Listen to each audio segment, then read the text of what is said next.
kids! We are here back and again to do a funny experiment with you. Let's do it!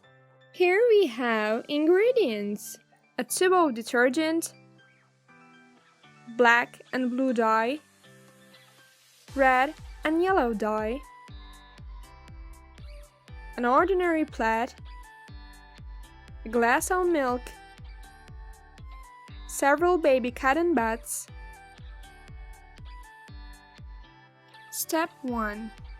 Empty a glass of milk to plate. Step 2. Splatter colorful dyes on milk roundly to make dyes blend easily.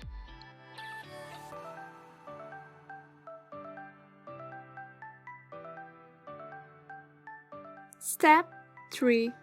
Soak cotton buds in detergent, then stick cotton buds in the center of dyes.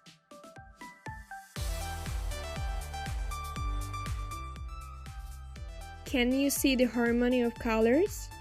It's like marbling art.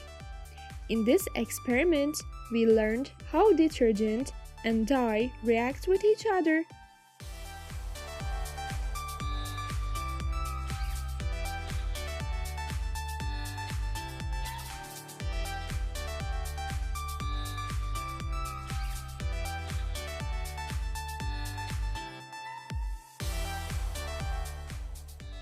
I hope you enjoyed this experiment. Bye bye.